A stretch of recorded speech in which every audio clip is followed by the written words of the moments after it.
অলক্ষেপুরবাসী BNP যারা করেন তাদেরকে আমি আহ্বান জানাচ্ছি, আপনার চরিত্র জিয়াউর রহমানের মতো তৈরি করেন।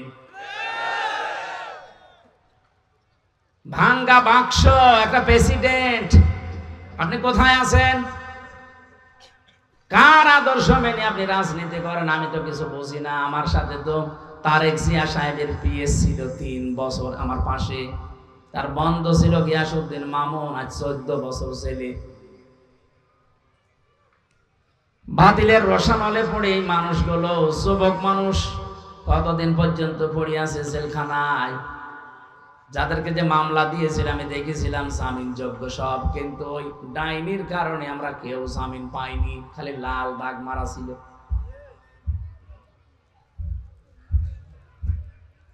যারা আজ নাম ভাঙিয়ে চলতে চাচ্ছেন, না, আপনি কিন্তু মুনাফিকি করছেন আপনার নিজের সাথে। আপনার দলীয় আদর্শ যারে মানেন তার সাথে আপনি মুনাফিকি করছেন। জিয়াউর রহমানের জীবনী আমি পুরাটা পড়েছি, ওই তার সাথে তো আপনার মিল পাই না। তার নিজের জামা ছোট হয়ে গেলে ছিঁড়ে কেটে তারেক রহমানের আর আরাফাতের জামা বানিয়ে দিত। আর আপনি কি দল করেন যে আপনার জামার অভাব হয় না? মানতে হলে যে লোকটা করেছে তার মতো করেন, আপনি দাম পাবেন। আজ পর্যন্ত বঙ্গবন্ধুকেও হত্যা করা হয়েছে, জিয়াউর রহমানকেও হত্যা করা হয়েছে, কিন্তু বঙ্গবন্ধুর নামে কেউ শহীদ বলে ডাকে না, অথচ জিয়ার নাম শুনলেই মানুষ বলে শহীদ জিয়া। এমনি বলে। আরাফাতের ময়দানে যান, লক্ষ লক্ষ হাজী সাহেবেরা তার জন্য অন্তত একবার হলেও দোয়া করে, কারণ মাথার উপরে যে ছায়াটা পায় ওই ছায়ার আবিষ্কারক জিয়াউর রহমান। নিম গাছ লাগিয়েছিল, লক্ষ লক্ষ নিম গাছ লাগিয়ে দিয়েছে। আমিও তো কয়বার গেলাম, সেখানে যাবার পরেই এমনি অটোমেটিক আমার মুখ দিয়ে দোয়া চলে আসে, আল্লাহ তুমি যাই করো শহীদ জিয়াকে মাফ করে দিও, কারণ তার কারণে আজকে আমরা একটু ছায়া পাচ্ছি। কত লক্ষ হাজিরা যায় সেখানে, সবাই কিন্তু এই দোয়াটা করে। আর আরাফাতের ময়দানের দোয়া 100 ভাগ কবুল হয়। সুবহানাল্লাহ বলতে পারেন না? আপনি এরকম কিছু কাজ করে তো দেখাবেন মানবতার জন্য। আপনি তো দেখুন উল্টা পাল্টা আরম্ভ করেন। আরে ভাই, কত গোয়েন্দা লিগে আছে আপনি জানেন দেশে বিদেশের, আপনি কিছুই টের পাচ্ছেন না বাস্তবতা। আমিও টের পেতাম না, কিন্তু এখন টের পাচ্ছি। বিশেষ করে 3টা বছর আমি এই কঠিন অবস্থায় না থাকলে আমি অনেক কিছু জানতাম না। দুনিয়ায় গা ভাসিয়ে চলতাম, এখন দেখছি না, এই কুষ্টিয়া থেকে পর্যন্ত এসেছি, এটা আমার কপাল। আবার বাড়িতে ফিরে যাব, যদি সহিশুদ্ধভাবে ফিরে যেতে পারি, এইটাও আমার কপাল। কত কিছু লাগানো আছে আমাদের পেছনে, প্রতিটি মানুষের পেছনে এটা লাগানো আছে। আমি ধরা পড়ার পরের দিন মাওলানা আমিরুল ইসলাম বেলালী সাতক্ষীরায় বাড়ি, আলেমদের সভাপতি ছিল ওই সময় মুফাসসির পরিষদের। উনি আমার বাড়িতে কল দিয়েছে, জিজ্ঞাসা করছে হামজাকে যদি খবর পাও তো বলবা এই এই কথাগুলো। ও শয়তানরা দেখছি সকালবেলা আমার এই রিমান্ডে এইগুলো দেখাচ্ছে। আশ্চর্য তো, কোথায় কে কোন নাম্বারে কল দিয়েছে সেটা পর্যন্ত সব রেকর্ড করা ছাড়া। আমি যদি একটু উল্টা পাল্টা মিথ্যা বলবো না, ওইগুলো আমার দেখি আগে। ওই সময় বলেছি, বসে বুঝেছিলাম যে কি অবস্থায় আছে আমরা। বিশেষ করে বাটন মোবাইলে যারা কথা বলে, এই বাটন মোবাইলে কথা বলা আর থানায় বসে বসে কথা বলা একই। বলে হোয়াটসঅ্যাপ রেকর্ড হয় না, কে বলেছে রেকর্ড হয় না? সবগুলো রেকর্ড হয়। এই জন্য গোয়েন্দা নজরদারিতে এলাকায় দেশের 18 কোটি মানুষে আছি, দেশি এবং বিদেশি। তাম দুনিয়ায় যে ভয়েস অফ আমেরিকা, মাইক্রোসফট, এগুলো সব খ্রিস্টানরা আর ইহুদিরা চালায়। আপনি দেখেছেন কি কি রিপোর্ট এখন বের করছে। ভারত এতদিন আমাদের পেছনে মিথ্যা তথ্য ছড়িয়েছে, প্রপাগান্ডা চালিয়েছে যে বাংলাদেশের সংখ্যালঘু নির্যাতন হয়, এটা দাহা মিথ্যা কথা। পৃথিবীতে এখন 257টা দেশ আছে, সবচাইতে বেশি সংখ্যালঘু নির্যাতনের তালিকায় আছে ভারত। আর যত মিথ্যা তথ্য ছড়ানো 1 নম্বরের তালিকায় ভয়েস অফ আমেরিকা দিয়েছে, এটাও ভারত। দেখেননি মলম সাংবাদিক এই হকার এরকম মিথ্যা কথা বলে? 3 দিন আগে পঞ্চগড় এবং মাগুরা থেকে 2 জন মহিলা গেছে তাদের হাতের চিকিৎসা করাবে। ওই মলমের ভাইরা ভাই আছে আর একজন, ও বলছে আপনি বলেন যে বাংলাদেশে আপনার মেয়েকে রেপ করা হয়েছে, ওই দেশে পূজা পার্বণ করা যাচ্ছে না, আমরা পালিয়ে চলে এসেছি, আপনি এটা বলেন, আমরা বিশ্ব মিডিয়ায় ছড়িয়ে দেই। মেয়েটা ওই রকম ডাক দিয়ে বলছে কি বলেন আপনি, আগস্টের 5 তারিখের পর থেকে আজকের এই দিন পর্যন্ত সব চাইতে বড় নিরাপদে আছে আমরা হিন্দুরা। আর আমার মেয়েকে রেপ করা হয়েছে মানে মেয়েকে আমি নিয়ে এসেছি হাতের চিকিৎসা করার জন্য। কি মিথ্যা তথ্য ছড়ান আপনারা, আপনাদের কারণে আমাদের হিন্দুদের বদনাম হয়ে যাচ্ছে। তাম দুনিয়া এখন কিন্তু সব বুঝে ফেলেছে, এই জন্য সাবধান হবেন। ডোনাল্ড ট্রাম্প এটা মাত্র 7 দিন আগে একটা হুমকি অলরেডি দিয়ে দিয়েছে। কি কথা কিছু বোঝেন? কারণ 2 জন খ্রিস্টান যুবতী মেয়েকে ভারতের মাটিতে উলঙ্গ করে হাঁটিয়েছেন এই উগ্রপন্থী হিন্দুরা। ডোনাল্ড ট্রাম্প একজন খ্রিস্টান, সে সাথে মাতাল হলো তাহলে ঠিক আছে, তার কিন্তু ইগোতে লিখেছে। সে অলরেডি ঘোষণা দিয়েছে জানুয়ারির 20 তারিখে আমার শপথটা নেওয়ার পরে দেখেন আমার মেয়েকে, আমার বোনকে, আমার মাকে যারা উলঙ্গ করে ঘুরিয়েছে রাস্তায় বিশ্ব রোডে, আমি তাদেরকে ছাড় দেব না। 16 লাখ ভারতীয় আছে, এগুলো সব ফেরত পাঠাবো। আমার মনে হয় দাদার এখন ধুতি খুলে যাবে, ওরা আমাদের চট্টগ্রাম নিয়ে নেবে। ওর নিজের দেশ এখন দেখ কি হয়, এমনি বর্ডারে আলু আর পেঁয়াজ পয়সা যাচ্ছে, এক কথা বলেন না কেন? তাম দুনিয়া এখন প্রচার হচ্ছে যে সবচেয়ে বেশি মিথ্যা কথা বলে ভারত। মেন ঠেলা সামলান। আপনার চীনের সাথে আপনার মিল নেই, পাকিস্তানের সাথে সাপে নেওয়ালে সম্পর্ক, আফগান আপনাদেরকে দেখতে পারে না, মায়ানমার দেখতে পারে না, এই যে ভুটান দেখতে পারে না, মালদ্বীপ দেখতে পারে না, শ্রীলঙ্কা দেখতে পারে না। বাংলাদেশের সাথে হালকা মিল ছিল কন্যা যতদিন ছিল, কন্যা নেই আর মিল। কন্যা তো চলে গেছে স্বামী স্ত্রীর সম্পর্ক বলে, কিন্তু ওনার সাথে তো কন্যার বিয়ে জায়েজ নেই। কথা বলে না কেন? উনি একজন মুশরিক না, উনি কি মুসলমান? আর ওনার মুসলমানি দেওয়া আছে, মুসলমানি দেওয়া নেই, ওনার সাথে আমরা মেয়ে বিয়ে দেবো কোন কারণে? আর দাদার এখন যা বয়স, এ বয়সে যদি মুসলমানি দিতে চায়, ওই পাকা সওয়ালের মুসলমানি দেবে কোন হাজাম? যে হাজাম মুসলমানি দিতে যাবে, আগা কেটে দিতে গোড়া কেটে বাদ দিয়ে দেবে, সাতা ওর বিয়ে করার স্বাদ মিটে যাবে। আপনার চট্টগ্রাম নিয়ে নেবে। আমিরে জামাত ডক্টর শফিকুর রহমান হাফিজাহুল্লাহ ঘোষণা দিয়েছেন না, এদেশের চট্টগ্রাম না 1 ইঞ্চি না ½ ইঞ্চি জমিনের দিকে নিয়ে নেওয়া তো দূরের কথা, যদি কেউ চোখ তুলে তাকায় তার চোখ উপড়িয়ে ফেলা হবে ইনশাআল্লাহ।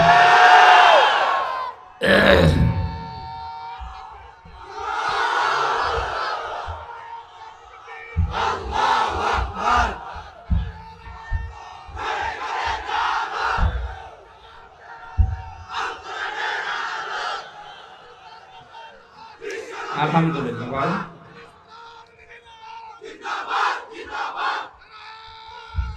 এই কথা বলতে দিন, সময় এমনিতেই চলে যাচ্ছে, কথা বলতে দিন। এটা আর আগস্টের 5 তারিখের আগে নেই, এ দেশ পাল্টিয়ে গেছে। এখন চলছে ডিসেম্বরের 30 তারিখ, কালকে রাতের পরে আমাদের শুরু হবে নতুন বছর। কিন্তু আমরা একটা সাবধান বাণী উচ্চারণ করছি। কুষ্টিয়াতে আজকে মাইকিং হয়েছে যে খ্রিস্টানদের দেওয়া, হিন্দুদের দেওয়া এই 31st নাইট উদযাপন করা মুসলমানের দেশে চলবে না। কুষ্টিয়াতে এমনি একটা সাংস্কৃতিক রাজধানী, সেটা সেখানে যদি ঘোষণা আসতে পারে এই নোয়াখালী, কুমিল্লা, ফেনী, চাঁদপুর, লক্ষ্মীপুর, এটা তো মুসলমানের আঁকড়া, আলেমদের জেলা এগুলো, আমরা সারা দেশে তাই জানি যেটা আলেমদের শহর। এই কথা বলো না কেন? আপনারাও নিষিদ্ধ করে দেবেন এই জেলায় যেন এই খ্রিস্টানদের কালচার পালন না হয়। অনেক যুবক কিন্তু এটা পালন করার জন্য টাকা পয়সা অনেকে গুছিয়েছে, ফুল দেবে প্রেমিকাকে। কিসের প্রেমিকা? বিয়ের আগে প্রেম করা জায়েজ আছে? খালি ফুল দেওয়া জায়েজ আছে। 31st নাইট এটা হিন্দুদের খ্রিস্টানদের কালচার। আজকে তওবা করেন না, যা করেছিলাম আর সামনে কোনোদিন করব না। এই 4-5 জেলা তো আমার ধারণায় আসে না। আমরা এখান থেকে ইসলাম নিয়ে আমরা পালন করি। সারা বাংলাদেশের 64 জেলা জানে, কুমিল্লা, নোয়াখালী, ফেনী, চাঁদপুর আর লক্ষ্মীপুর, এই 4-5টা জেলা আলেমদের শহর। এখানে ইসলামের চর্চা বেশি হয়। এই ইসলাম কোন ইসলাম? এটা 31st নাইট পালন করা। ওদিন যদি পালন করতেই হয় রাত 12টার পরে তাহাজ্জুদে দাঁড়াবেন, অন্তত 4 রাকাত, 8 রাকাত, 12 রাকাত তাহাজ্জুদ পড়ে কঠিন একটা সেজদায় পড়ে থাকবেন আধা ঘন্টা 1 ঘন্টা। বলবেন, আল্লাহ বিগত জীবনে যাই করেছি অন্তত সামনের বছরটা আমি তোমার পথে চলতে চাই। এইটা 31st নাইট এইভাবে পালন করা যাবে না। ঠিক আছে, আলহামদুলিল্লাহ। আমি নবীর উম্মত হওয়ার জন্য আমি সহ যারা আসলাম, আমাদের যোগ্যতা যেন ওই পর্যায়ে যায়, নবী যেন আমাদের দিকে দেখেই বুঝতে পারে না এটা আমার উম্মত ছিল। আল্লাহ আমাদেরকে কবুল করুন, আমিন। আমরা আজকে তেলাওয়াতকৃত আয়াত সূরা মায়েদার 8 এবং 9, এই দুইটা আয়াতের সাবজেক্ট হচ্ছে ন্যায় বিচার। কি বিচার? ন্যায় বিচার। আমরা কোরআনে কারীম থেকে তাফসীর আকারে কথা শুনতে চাচ্ছি। সূরা মায়েদা 120টা আয়াত আছে, 16টা রুকু আছে। আমরা পড়েছি মাত্র 2টা আয়াত, এক আয়াতের তাফসীর করব 8 নাম্বার আয়াতে। আমার বিষয় কি বললাম? বলেন। কিয়ামতের ওই কঠিন ময়দানে কোন নামাজীকে, কোন রোজাদারকে, কোন দানশীলকে, কোন পর্দাওয়ালা মহিলাকে আল্লাহ আরশের ছায়ায় স্থান দেবে। বলেন না? বলেছে ওই মানুষকে আমি স্থান দেব যে দুনিয়ায় ন্যায় বিচার কায়েম করতে পারে। এটা শুধু রাষ্ট্রের বিষয় না, ব্যক্তিগত জীবন থেকে শুরু করে আমরা একেবারে আন্তর্জাতিক জীবন পর্যন্ত পুরা কোরআন দিয়ে মিলাতে চাই। এই চলে যাচ্ছেন মানে? আমার এখানে বসিয়ে রেখে চলে যাচ্ছেন কেন? আর প্রসাব পায়খানা আর বিড়ি খাওয়ার নেশা লাগলে যাবেন না? অনেকে আবার নেশা আছে। আপনাদের চট্টগ্রাম বিভাগ না এটা? এই বিভাগের জন্য তোমার বিড়ির মাসলা আলাদা। এই এলাকার ইমামও বিড়ি খায়, যদিও এখানকার নাই, চট্টগ্রামে আমি পেয়েছি। আলী শহরে আমি নিজে দেখেছি ইমাম সাহেব বিড়ি খাচ্ছি। এই ভাই বসে অসুবিধা নেই, মা করুন। সিলেটে আরো বেশি খায়। কিন্তু আমাদের খুলনা বিভাগে বাড়ি, আমার খুলনা, বরিশাল, এই 2 বিভাগের মানুষ বিড়ি না। ইমাম সাহেব, মুয়াজ্জিন সাহেব, খাদেম, রাস্তা মসজিদ ঝাড়ু দেয়, সেও যদি বিড়িখোর হয় তারাও রাখবে না। আপনাদের যেহেতু এলাকায় এগুলো নেশা আছে, এই এলাকায় বিড়ি তো তৈরি হয় না, না এগুলো হয় সব কুষ্টিয়া, যশোর, কুষ্টিয়া, কুড়িগ্রাম, এই সমস্ত জেলায় তৈরি হয়। ওগুলো সব সাপ্লাই দিয়ে আসে। কি দিয়ে বানায় দেখেছি? তামাক।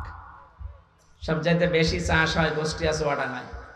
এগুলো সব ফেলে রাখে রোদে, কুকুরে, শ্রীগালে, বিড়ালে প্রসাব করে, পায়খানা করে, রোদে ঝাড়া দিয়ে প্যাকেট করে পাঠিয়ে দেয়। যতই ঝাড়া দিক মাল মশলা কিন্তু লেগে থাকে। এক কথা বলছে না কেন?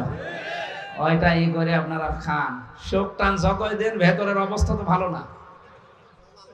বিড়ি খাওয়াটা ছেড়ে দিন ভাই, যদি পারেন ছেড়ে দিন। 22,000 কোটি টাকা, 22,000 কোটি টাকা লস হয়ে যাচ্ছে শুধু আগুনে পুড়ে পুড়ে। আরো 5টা ক্ষতি হয় বিড়ি খেলে। আমি তো বিড়ি খাওয়ার ওয়াজ করছি না, এটা নিষেধ করার জন্য।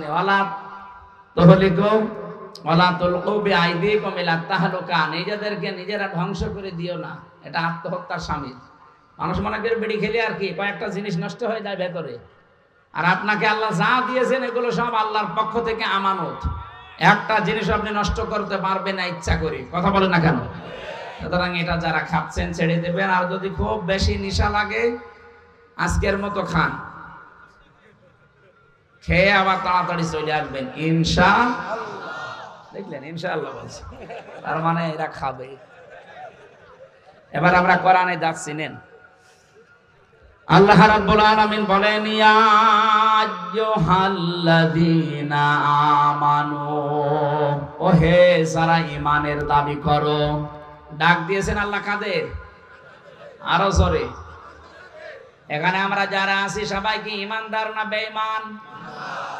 না না, আপনি আন্দাজে বললে হবে। সাহাবী প্রশ্ন করলেন, হে নবী, আমার ভেতরে যে ঈমান আছে আমি টের পাবো কি করে? নবীজি বললেন, ইদা সাররাতকা হাসানাতুকা ওয়া সাআতকা সাইয়্যাতুকা ফাআনতা মুমিন।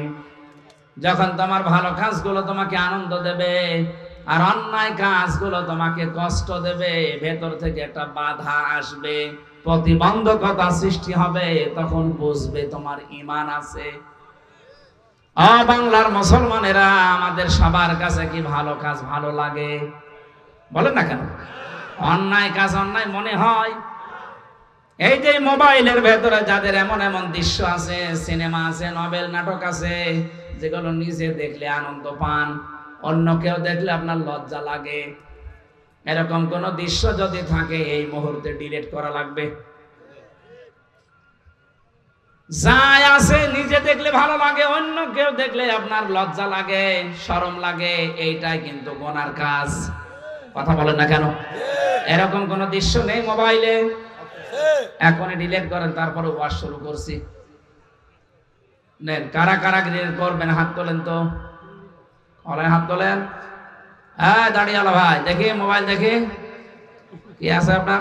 ওই যে আপনার পাশেরটা, কি আছে? কি কিছুই নেই, কিছুই নেই। আলহামদুলিল্লাহ, এলাকা ভালো আছে। তাহলে নবীজির হাদিস অনুযায়ী ঈমান আমাদের আছে কিনা, এটা একটা থার্মোমিটার। যখন ভালো কাজগুলো আপনার ভালো লাগবে, অন্যায় দেখলে আপনার ভেতর থেকে একটা বাধা আসবে, কষ্ট লাগবে, তখন বুঝবেন আপনার ঈমান আছে। কি কথা বলেন না কেন?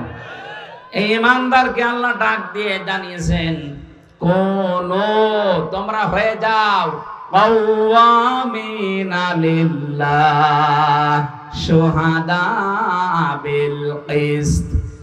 এক নম্বরে তোমরা আল্লাহর জন্য দাঁড়িয়ে যাও, সত্যের সাক্ষ্য দেওয়ার জন্য। ন্যায় বিচার কায়েম করা এবং সত্যের সাক্ষ্য, এই দুইটার জন্য তোমরা দাঁড়াও। এ ঘোষণাকার বাংলার ইমানদারেরা, দলমত নির্বিশেষে আজকে আমাদেরকে দাঁড়াতে হবে ন্যায় বিচার কায়েমের জন্য আর সত্য সাক্ষ্য দেওয়ার জন্য। আল্লাহ রাব্বুল আলামিন বলেন, আলা ইয়াজরিমান্নাকুম ওয়ালা ইয়াজরিমান্নাকুম শানানু কওমিন। ওরা কোরআন শরীফে যত আয়াত আমি তাফসীর পড়েছি, এইটা আমার কাছে সবচাইতে ভয়ের আয়াত। আপনি হয়তো এখনো বোঝেননি আল্লাহর বক্তব্যটা। ওয়ালা ইয়াজরিমান্নাকুম শানানু কওমিন। কোন ব্যক্তি, কোন দল, কোন গোষ্ঠী, কোন জাতি, তাদের উপরে রাগান্বিত হয়ে তাদের উপরে যেন অবিচার করবা না। হিংসার বশবর্তী হয়ে কোন ব্যক্তি, কোন পরিবার, কোন সমাজ, কোন দল, কোন জাতি, কোন গোষ্ঠী, এদের উপরে হিংসার বশবর্তী হয়ে রাগ করে কোন অবিচার চাপিয়ে দিবা না। এ ঘোষণাকার। অথচ আমি, আমার মনে হয় এই 54 বছরে এইটাই দেখতে পাচ্ছি। একটা লোকের উপরে রাগ আছে, রাগ তুলতে গিয়ে ন্যায় বিচার না অবিচারের একেবারে সর্বশেষ জায়গায় পৌঁছিয়ে যাচ্ছে। এই আয়াতটা কিয়ামতে অনেকের বিরুদ্ধে দাঁড়াবে আমার মনে হয়। বিশেষ করে যে মহিলা নিজের রাগকে কন্ট্রোল করতে না পেরে একটা মানুষের উপরে, একটা ব্যক্তির উপরে, একটা দলের উপরে রাগ করে তাদেরকে শেষ করে দেওয়ার জন্য অবিচারের একেবারে শেষ পর্যায়ে চলে গেছে। আরে ভাই, আমার নামে যদি কেউ রাজাকারের মামলা দেয়, এটা শয়তানও বিশ্বাস করবে? ওসি আমারে ডাক দিয়ে বলছে, হুজুর আপনি আসেন না কেন? আমাদের কাছে নির্ভরযোগ্য সূত্রে খবর এসেছে যে আপনি রাজাকার। আমি বললাম যে ভাই, আপনি আমারে দেখেছেন কোনোদিন সরাসরি? বলছে না, আমি একটা হিন্দু মানুষ। তারপরে একটা হিন্দু মানুষ, আমাকে তো দেখেননি সরাসরি। বলে সকালবেলায় এসেছিল কয়েকজন জব্বার পাগড়ি মাথায় দিয়ে, তারা এসে বলল আপনি নাকি কুষ্টিয়ার চিহ্নিত রাজাকার। বললাম আমার বয়স এখন 33 বছর, আমার 92 সালে জন্ম। আমার বাবা ওই সময় হয়েছে কিনা আল্লাহ ভালো জানে। আমার বাবার মনে হয় এখন 55 বছর হবে। 55 বছরের বাবার বয়স, আমার বয়স 33, আমার মা আরো মনে হয় 4-5 বছরের ছোট হবে আমার বাবার। আমার বাবারই তো ওই সময় বিয়ে হয়নি, কথা বলে না কেন? আমার বাবার তো অন্তত ওই সময় বিয়ে হলেও আমার মায়ের ওই সময়, আমার বাবার সাথে বিয়ে না হলে আমি কিভাবে হলাম দুনিয়ায়? আপনি কি কারণে এগুলো করছেন আমাকে একটু বলেন তো। আমি নিজে করতে চাইনি, আমাকে দিয়ে করাচ্ছে মাইজ ভান্ডারের কিছু লোক। মানে এবারে বুঝলাম যে হ্যাঁ, ওদের আঘাত লেগেছে কোন জায়গায়। তার কিছুদিন আমি সূরা ফুরকানের 68 নাম্বার আয়াতের একটা ব্যাখ্যা বলেছিলাম, ওটা নাকি ওদের বিরুদ্ধে গেছে। ওয়াল্লাযীনা লা ইয়াদউনা মা'আল্লাহি ইলাহান আখার। রব্বুল আলামিন বলেন সাবধান, আল্লাহকে যারা ডাকো তার সাথে অন্য কাউকে জুড়ে দিবা না। এই কথা বুঝতেছেন? আল্লাহকে যারা ডাকে তার সাথে অন্য কাউকে যারা ডাকবে, ইউদাফ লাহুল আযাব, তাদের শাস্তি ডবল হবে। কয়টা? আরো জোরে। অথচ যে কুমিল্লা, ব্রাহ্মণবাড়িয়া, চাঁদপুর এই সমস্ত জেলাতে আমরা দেখি জিকির করে আল্লাহর, কিছুক্ষণ পরে ইয়ালি বাবা, কেল্লা বাবা, ফতে বাবা। এক কথা বলছে না কেন? আপনি কোথায় পেয়েছেন আল্লাহর সাথে কেল্লা বাবা, ফতে বাবা বলা লাগবে? যারা করে এগুলো, ওই কথাগুলো কোরআন দিয়ে তুলে ধরলে যেহেতু ওদের ব্যবসা বন্ধ হয়ে যায়, মানুষ বসে যেত ভণ্ড। কারণ এই কাজ করলে শাস্তি পাওয়া লাগবে ডবল। নিজেরাও জাহান্নামে যাচ্ছে, আমাদেরকেও সাথে নিয়ে যাচ্ছে। আবার নাম নিয়েছে সুন্নি। কিসের সুন্নি? আপনি বেদাতি। কারণ ইসলামের ভেতরে নতুন একটা জিনিস আবিষ্কার করেছেন, কেল্লা বাবা, ফতে বাবা, শালি বাবা, দয়াল বাবা। এক কথা বলছে না? ওরা যদি জাহান্নামে যেতে চায় যাক, অন্তত আমরা যারা সচেতন কোনদিন আর এরকম উল্টা পাল্টা জিকির, আরো জোরে বলেন, ওরা এই কারণে ওসির কাছে নালিশ দিয়েছিল যে উনি পীর মাশায়েখ মানে না। কিসের পীর মানি না? পীর মানে ওস্তাদ, শিক্ষক। তার কাছে আমি কিছু জানার জন্য যাব, তার গা পা টিপা লাগবে, উল্টা পাল্টা জায়গায় হাত দেওয়া লাগবে। কোথায় পেয়েছেন আপনি? অনেকে খেদমত করতে করতে বউ পর্যন্ত দিয়ে আসে, যুবতী মেয়ে দিয়ে আসে। আরে ভাই, আপনার বউ দিয়ে আপনি পীরের গা টিপান? আল্লাহর ওলি মনে করি। পোড়া শরীরের ভেতরে এমন জায়গা আছে যেখানে হাত লাগলে মরা মানুষ জিন্দা হয়ে যায়। ও যদি এখন জিন্দা হয়ে পড়ে। বাংলাদেশে 48,000-এর উপরে দরবার, অধিকাংশ দরবারে ইসলাম নেই, সবগুলো বানানো ইসলাম চলছে। আর আমার কুষ্টিয়াতে তো একটা আছে আল্লাহর ওলি লালন শাহ। বিভিন্ন মানুষ এই সমস্ত এলাকা থেকে বাস ট্রাক ভরে ভরে যাচ্ছে। সারা দেশ মিলিয়ে আপনি যেই কয় মন গাঁজা না পাবেন, তার চাইতে বেশি গাঁজা পাওয়া যায় লালনের মাজারে। কারণ বাংলাদেশের ভেতরে একটাই নিরাপদ জায়গা যেখানে পুলিশ পাহারা দিয়ে গাঁজা খাওয়ায়। আর আপনারা আন্দাজে ওখানে যান, তওবা করবেন। আওয়াজ যারা শুনতে পাচ্ছেন যে জীবনেও অন্তত ওখানে যাব না। প্রকাশ্য জেনা, ব্যভিচার আর এই গাঁজা খাওয়া প্রকাশ্য, কিচ্ছু বলে না, লাইসেন্স করা আছে।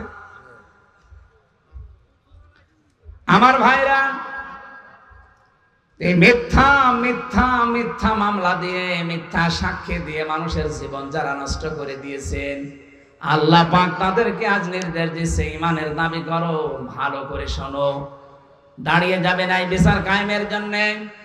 ওই লোকটা যদি নিজের নিকট আত্মীয় হয়, তারপরও তার ছাড় দেওয়া যাবে না।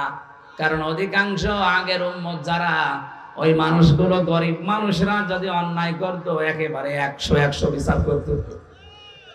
আর ধনী মানুষেরা, পাওয়ারফুল মানুষের, টাকা পয়সাওয়ালা মানুষের ছেলেরা মেয়েরা, তারা নিজেরা অন্যায় করলে তখন আর কিছু বলতো না। এটা ঠিক 2008 থেকে 24 পর্যন্ত এইরকমই চলেছে। যদি বিরোধী দলের কেউ কিছু করে, 5 থেকে জুন খসে 14টা মামলা হয়ে যায় তার নামে। আর নিজের দলের লোক যদি আকাশও খেয়ে ফেলে, কোনো অসুবিধা নেই। এ পাশের জেলা চাঁদপুর, এখানে সেলিম নামে এক বালু খেকো ছিল না? চাঁদপুরে না? আমার সাথে জেলে ছিল। আমি দেখেছি লোকটার আচরণ কি, ওখানে যে মানুষগুলো কয়েদি আছে তাদেরকে পর্যন্ত পিটাতে যেত। কোথায় আছে এখন জানি না, মনে হয় বের হয়েছে, মরে গেছে। ও, গণপিটুনিতে মরেছে, আলহামদুলিল্লাহ। আচরণ খুব খারাপ, ভেতরে থাকতে চালিয়েছে। আওয়ামী লীগ করতে মনে হয় না, শয়তান ভেতরে যাও, শয়তানি করছে। হ্যাঁ, আল্লাহর ওলির লোক হবে। আমার ভাইরা, আমার আয়াতের মূল কথায় যাচ্ছে, আমরা আজকে থেকে যে যা করুক আমরা দাঁড়িয়ে যাব সত্য প্রতিষ্ঠা করার জন্য। আরে পৃথিবীতে সবচাইতে বড় সত্য হচ্ছে আমার আল্লাহর কোরআন। এটা প্রতিষ্ঠার জন্য আপনাকে দাঁড়াতে হবে, কেউ না থাক আমি একাই দাঁড়িয়ে যাব। কার জন্য দাঁড়াবো? আল্লাহ বলেছেন লিল্লাহি, আমি আল্লাহর জন্য দাঁড়াবি। আপনি তাকান তো নবীজির জীবনের দিকে, তামাম দুনিয়া একদিকে আর বিশ্ব নবী একা একদিকে। কি কেউ গাছ পূজা, কেউ মাছ পূজা, কেউ আগুন পূজা, কেউ দুর্গা পূজা, কেউ দর্গা পূজা নিয়ে ব্যস্ত ছিল। আর নবীজি পুরা একা দাঁড়িয়ে বলেছেন লা ইলাহা ইল্লাল্লাহ, আমি কাউকে মানি না, যিনি সত্য ইলাহ আমি তাকে মানি। কারণ আমি দাঁড়িয়েছি কোন আমি আল্লাহর জন্য দাঁড়িয়েছি। বাংলার মুসলমানেরা এই আয়াত আমি 100% বিশ্বাস করি, 100% আমি বিশ্বাস করে যতদিন আমি মেনে নিয়েছি, আমি দেখেছি আল্লাহ আমাকে সাহায্য করেছে। সেই 13 সালে একবার, 11 সালে একবার আমাকে গ্রেফতার করেছিল এই আয়াতটার কারণে। কোরআনে কারিমের আয়াত ব্যাখ্যা করছিলাম ওই সময়, ইয়া আইয়ুহার রাসূল বাল্লিগ মা উনজিলা ইলাইকা মির রাব্বিক, হে রাসূল আপনাকে আমি যা নাযিল করেছি ওটা মানুষের কাছে প্রচার করেন। আমি তো আল্লাহর আয়াতের উপরে 100% বিশ্বাস করে শুরু করেছিলাম, কিন্তু ওই সময় একেবারে ভরা যৌবনদের আমার নামে মামলা দিল পুলিশের কাছে। যখন শিবির করে, শিবিরের রক কেটে বেড়ায় ক্যাডার। এটা যে একটা ডাহা মিথ্যা কথা, আমার জীবন দিয়ে আমি প্রমাণিত। রক কাটা কারে বলে জীবনে কোনোদিন দেখি নাই, নামও শুনি নাই। অথচ ইসলামপন্থী এই মানুষগুলোর উপরে একটা মিথ্যা তহমত দিয়ে বাংলার মানুষ থেকে এতদিন আড়াল করে রেখেছিল জালেমরা। এখন অনেকে আবার জালেমদের পক্ষ নিয়ে কথা বলছেন। এই বাংলাদেশে যদি সিগারেট বিহীন কোন ছেলে থাকে সেটা শিবিরের ছেলে, আমি গ্যারান্টি দিচ্ছি। আপনি বলেন, এরা টেন্ডার বাজি করে না, চাঁদা বাজি করে না, সিগারেট খায় না, ডাল খায় না। বিশ্ববিদ্যালয়ে তা আমিও পড়েছি। এই মানুষগুলো সকালে উঠে দেখতাম কোরআন পড়ছে, লালন শাহ হলে আমি ছিলাম। আর অন্য দলের ছেলেদেরকে দেখেছি সকালে উঠে কুলি করছে লাল পানি দিয়ে। লাল পানি বোঝেন? আমার এই চোখ দিয়ে দেখেছি মাস্টার্সে ক্লাস নিচ্ছে, মাস্টার্সে ক্লাস নিচ্ছে। এই কে কমনে তাকান আপনি? আমি ইশারা দিচ্ছি না, বললাম লাগবে না।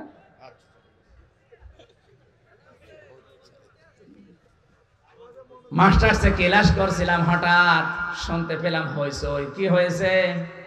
পরে শুনলাম যে এক শিক্ষককে জুতা দিয়ে পিটিয়েছে মাস্টার্সের এক ছেলে। স্যার বলছে যে বাবা আমারে ছেড়ে দিয়ে, আমি জীবনে আর ক্লাসে আসবো না। বলছে না, বাংলায় উচ্চারণ করলাম না। বলছে শালা তোরে আমি মেরেই ফেলবো। পড়ে কিসে? মাস্টার্স। আমি এই চোখে এইটাও দেখেছি, শিক্ষক অজু করছে, ছাত্র পায়ে পানি ঢেলে দিচ্ছে। ছাত্র পায়ে পানি ঢেলে পরিষ্কার হয় না, নিজের হাত দিয়ে পরিষ্কার করে দিয়েছে, অথচ বয়স 7 বছর। ওইটার বয়স 26 বছর আর এটার বয়স 7 বছর। ছাত্র তো দুইটাই। একে বলে 3 দিন মাদ্রাসার মক্তবে গেছে, এখনো আলিফ বা তাও পড়া শেষ করতে পারেনি। তার আচরণ দেখেছেন। আর ওটা মাস্টার শেষ করে কালকে ডিসি হবে, এসপি হবে, টিএনও হবে, ওসি হবে, সে শিক্ষককে গালি দিয়ে পিটাচ্ছে। একটাই কারণ, এর ভেতরে কোরআন আছে আর ওর ভেতরে কোরআনের আলো নেই। এটা মানুষ হচ্ছে আর ওটা জানোয়ার অলরেডি হয়ে গেছে। রক কাটার নাম আজ মুসলমানদের ইসলামপন্থীদের ভেতরে লাগিয়ে দিয়েছে জালেমরা। এই কারণে মানুষ যেন এদের কাছে না আসে। একটা মানুষের রক কেটে দেওয়া, এর মতো মানবতা বিরোধী অপরাধ আছে এদের ভেতরে। আমার ভিডিও আছে, আজকে আসার সময়ও দেখছিলাম। 5 আগস্টের এই দিনে একটা ছেলে হেঁটে যাচ্ছে আর একজন তরবারি নিয়ে এক কোপে তার হাতের উপরে। দেখেন নিয়ে ভিডিওটা? আপনি বলেন তো এটা মানুষ বলা যায়? জীবিত মানুষকে আপনি কোপ দিচ্ছেন। বিশ্বজিৎ হত্যার যে মামলার আসামি প্রধান আমার সাথে জেলখানায় ছিল, আমাদের মাঝে মাঝে এসে কান্নাকাটি করতো যে জীবনে ভুল করে ফেলেছি, কি করলাম। একটা হিন্দু ও বারবার আমাকে বলছিল যে ভাই কিসের জামাত, কিসের শিবির, আমি তো মুসলমানই না। আপনার যদি বিশ্বাস না হয় আমার কাপড় খুলে দেখেন। তারপরও আমরা তাকে ছাড়ি নাই, কোপ দিয়ে শেষ করে দিয়েছি। অথচ আজ আমি কি করলাম? 30 বছর আমার জেল। কত? 30টা বছর আমার জেল খাটা লাগবে। আমার মা বাবা আমার আর খোঁজ নেয় না, আমার দলীয় লোকও কোনো পরিচয় আর নেই আমাদের সাথে। জেলখানায় একটা টাকাও কেউ পাঠায় না। মানবেতর জীবন যাপন এখন উল্টাপাল্টা করে চলা লাগে। কার ইশারায় কি করছেন আপনি? একবার 4 দেওয়ালের মাঝে যান, কোন মহারথী আপনাকে বাঁচাবে না। এজন্য নিজের চরকায় নিজে তেল দেন, নিজে ভালো হয়ে যান। উল্টাপাল্টা কাজ করে যদি সত্যি ধরা পড়েন, মনে করছেন আমার অমুক বাবা আছে বাঁচাবে, কিসের বাবা? গোয়েন্দা রিপোর্ট কিন্তু খুব খারাপ আসতেছে সামনে। আমি আজকেও একেবারে সর্বোচ্চ পর্যায়ে একজনের সাথে কথা বলেছি, মনে বলছে আমরা খুব পর্যবেক্ষণে রেখেছি একেবারে সারা দেশটা, দেখতে চাচ্ছি কে কেমন কাজ করে। আপনারা যা করছেন সতর্ক করলাম, এরপরও যদি আপনি না থামেন আপনার অবস্থাও জালেমদের মতোই হবে। সত্যের সাক্ষ্য দেওয়ার জন্য যারা দাঁড়িয়ে যায়, পৃথিবীর ইতিহাস বলছে এই মানুষগুলোর শত্রু বেড়ে যায়। আরে ভাই, আমিও যদি কোরআনে কারিমের দাওয়াত ওই সেই 13 সাল থেকে 11 সাল থেকে শুরু করতাম, বাবা কাঁদো কাঁদো, আমিও কাঁদতাম, আপনারাও কাঁদতেন, কেঁদে কেটে শেষ হয়ে যেতাম না, কিছুই হতো না। আমি কোরআন যেই দিন বুঝেছি সেদিন দেখেছি আল্লাহু ইয়াসিমুকা মিনান নাস। হেন যদি কোরআনে কারিম সঠিকভাবে প্রচার করেন, বিপদ আপদ যদি আসে আমি আল্লাহ আপনাকে বাঁচাবো। ইয়াসিমু এটা মোসারে, বর্তমান ভবিষ্যৎ, প্রেজেন্ট ফিউচার, শুধু আপনাকে না, কিয়ামত পর্যন্ত। কিয়ামত পর্যন্ত এই আয়াতটা কোরআনে থাকবে, যেহেতু ভবিষ্যৎ আছে এর ভেতরে। কিয়ামত পর্যন্ত আপনার মতো বিশ্বাস নিয়ে যারা কোরআন প্রচার করবে, আল্লাহর জন্য যারা সত্যের সাক্ষ্য দেওয়ার জন্য দাঁড়িয়ে যাবে, আমি আল্লাহ নিজে তাদেরকে বাঁচাবো। আল্লাহ আমারে প্রথম ওই 11 সালে বাঁচিয়েছেন, নাই তো ওই সময় যে গেড়া কলে ফেলে দিয়েছিল জালেমরা, আমার তো বের হওয়ারই কথা না। অথচ সেই লোকটা ছেলে দিয়েছে, আমি একেবারে এই যে কোরআন সামনে নিয়ে বলছি, তার 2টা মেয়ে তার 3 দিনের ভেতরে পালিয়ে চলে গেছে। সে এখন নিজেও পাগলের মতো। পরবর্তীতে বড় বাজারের ওই এলাকায় যেদিন গিয়েছিলাম জেল থেকে বের হয়ে, দেখে এসে বলছে যে হুজুর, এই যে সেই লোকটা যে আপনার নামে মিথ্যা মামলা দিয়ে এরকম সাজা লাগিয়েছিল, যেহেতু ক্ষমতায় আছে, দেখেন ওর অবস্থা, ওর 2টা মেয়ে পালিয়ে চলে গেছে, ওর আর মুখ নেই, ও এখন নিজেই পাগলের মতো, ওর বোর মাথাও খারাপ হয়ে গেছে ওই মেয়েদের শোকে। তাও 2টা মেয়ে চলে গেছে ভালো জায়গায় না, 2টাই গেছে নেশাখোরের সাথে। এই জন্য বউটা পাগল, ও নিজেও এখন পাগল হয়ে দেখেন হাফ প্যান্ট পরে দাঁড়িয়ে আছে, খালি নাচে এইভাবে। বললাম এটা আমার জন্য না, এটা কোরআনে কারিমে বাধা দেওয়ার ফল। আপনি আজকে দেখেছেন ভিডিওতে কোন দেশে, যেন ফ্রান্সে না কোথায়, কোরআনের কারিমের উপরে লাথি মারছে, কোরআনের পৃষ্ঠাগুলো ছিঁড়ে ছিঁড়ে পায়খানা সে হাতে মুছতেছে। এই জন্য আল্লাহ সরাসরি সামনাসামনি তারে ধরেছে, মুখটা করে দিয়েছে সাপের মতো, আর পা ফুলে সেরকম বালিশের মতো হয়েছে। দুনিয়াতে যারা সত্যের সাক্ষ্য দেওয়ার জন্য দাঁড়ায় তাদের বাঁচাবে কে? তাদের বিরুদ্ধে কেউ দাঁড়ালে তাদের ধ্বংস করবে কে? এখানে কোন ব্যক্তি, কোন গোষ্ঠী, কোন দলের উপরে রাগ করতে গিয়ে আপনি যেন অবিচার করে না ফেলেন। এই জন্য তো বারবার আমরা সাবধান হচ্ছি, যে যতটুকু অপরাধ করেছে তারা শাস্তি দেন, তার শাস্তি যেন অন্য কেউ না পায়। ইহদিলু, ন্যায় বিচার কায়েম করো। হুয়া আকরাবু লিত্তাকওয়া, এইটাই হচ্ছে দুনিয়ায় তাকওয়ার নিকটবর্তী জায়গা। আমরা মনে করি তাকওয়া মানে বিশাল জুব্বা গায়ে দিয়ে, পাগড়ি মাথায় দিয়ে, হাতে তসবিহ নিয়ে শুধু সুবহানাল্লাহ পড়া। কে বলে আপনাকে? তাকওয়া শব্দের শাব্দিক অর্থ হচ্ছে আপনাকে ওই কাজের জ্ঞান এবং যোগ্যতা অর্জন করে সুচারুরূপে আঞ্জাম দেওয়া লাগবে। তাকওয়া কি বোঝা গেছে? তাকওয়ার ব্যাখ্যা প্রায় 19টা আছে। 1 নাম্বার ব্যাখ্যা আল্লাহর নিষিদ্ধ কাজগুলো ঘৃণা ভরে ছেড়ে দেওয়া। তাকওয়ার 2 নাম্বার ব্যাখ্যা আপনি যেখানে যেই কাজে লাগবেন ওই কাজের শিক্ষা এবং প্রশিক্ষণ নিয়ে ওই কাজটা সুচারুরূপে আঞ্জাম দেওয়ার নাম তাকওয়া। আমি খোলাখুলি বলছি, এই দেশে যারা ইসলাম কায়েম করতে চায় তারা কিন্তু এই তাকওয়া অর্জন করার জন্য 100 ভাগ কাজ করছে। আপনি যে কোনো বিভাগে দেখেন, চিকিৎসা বিভাগ, শিক্ষা বিভাগ, আদালতে, আইনে, প্রশাসনে, যেখানেই দেখবেন শুধু লোক তৈরি করা না, লোককে তৈরি করে শিক্ষা দিয়ে, প্রশিক্ষণ দিয়ে ওই জায়গা যেন দুর্নীতি মুক্ত করা যায়, এভাবে 100 ভাগ কাজ চালিয়ে যাচ্ছে। এটার আরবি নাম তাকওয়া। ন্যায় বিচার যদি কায়েমই না হয় এদেশে তাকওয়া বলে কিছু থাকবে না। কারণ ইউদিলু, ন্যায় বিচার কায়েম করো, হুয়া আকরাবু লিত্তাকওয়া। আকরাবু ইসমে তাফসীল, এইটাই নিকটবর্তী পন্থা তাকওয়ার। আত্তাকুল্লাহ, আল্লাহকে ভয় করো। কেন আল্লাহ আবার পরে আত্তাকুল্লাহ দিলেন? হে বাংলার মুসলমানেরা, এই তাকওয়া শব্দের ব্যাখ্যা যদি বাস্তবে আপনি নিয়ে আসতে না পারেন, আপনার পরবর্তী প্রজন্ম যারা আসবে তারা সত্যি সত্যি বেঈমান হয়ে যাবে। এই আয়াতের ব্যাখ্যায় আমি অনেকগুলো ঘটনা পড়েছি। এই যে আব্দুল কাদের জেলানী রহমতুল্লাহ আলাইহি, বলা হয় যে হুজুর দোয়া করেন যেন ছেলে মেয়ে তাদের মতো হয়। এমনি হবে? আব্দুল কাদের জেলানীর মায়ের পেটের দিকে তাকান। তার মা এই যে পেটে তাকে ধারণ করেছিলেন, উনি এসে একদিন বলছে, মা তুমি সত্যি করে বলো তো, আমাকে পেটে রাখা অবস্থায় কোনো হারাম কাজ করেছো? বলে কেন? যা পড়ি আমার পড়া মনে থাকে না, আমার মনে হয় আমাকে পেটে রেখে কোনো হারাম কাজে তুমি লিপ্ত ছিলে। মা বলছে, বাবা আমার কোনোরকম কথা মনে নেই, তবে একটা কথা আমার মনে পড়ে। আমার পেটে যখন তোর বয়স 9 মাস, তোকে নিয়ে গিয়েছিলাম তোর নানির বাড়িতে বেড়াতে। ওঠানের উপরে আচার দেওয়া ছিল, শোকাতে রোদে ওটা তুলে খেয়েছিলাম। অত জানলাম যে ওটা পাশের বাড়ির একজন রোদে শোকাতে দিয়েছে। ও বাবা আব্দুল কাদের, মানুষের জিনিস পেটে রাখা অবস্থায় না বলে খেয়েছিলাম, এই কারণেই মনে হয় তোর মেধার উপরে এর প্রভাব পড়েছে, এই জন্য পড়া মনে থাকে না। ও বাংলার মেয়েরা, তাকওয়া কারে বলে আপনি একটু খেয়াল করেন তো। মানুষের জিনিস না বলে খাওয়ার কারণে যদি ওই প্রভাব সন্তানের মেধার উপরে পড়ে, এ কারণে যদি ছেলে মেয়ের লেখাপড়া মনে না থাকে, আমাদেরকে যারা পেটে নেন কি করেন আপনি? কত কিছু না বলে খেয়ে হজম করে ফেলেন। আপনার পেটে এমনি আসবে আব্দুল কাদের জেলানী। এই জন্য মেয়েরা যারা এসেছেন বিভিন্ন জায়গায় বসে আছেন, আপনাদের পেট ঠিক করবেন।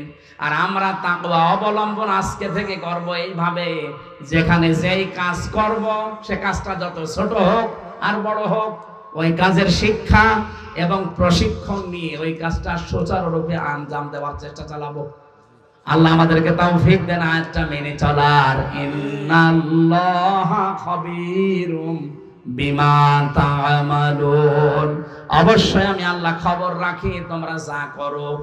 আল্লাহ যেহেতু সব জানে, সব খবর রাখে, এই জন্য তাকে সাক্ষী রেখে সত্যকে প্রতিষ্ঠা করার জন্য, ন্যায়ের সাক্ষী হওয়ার জন্য প্রত্যেকের জায়গা থেকে চেষ্টা করি। আমিন।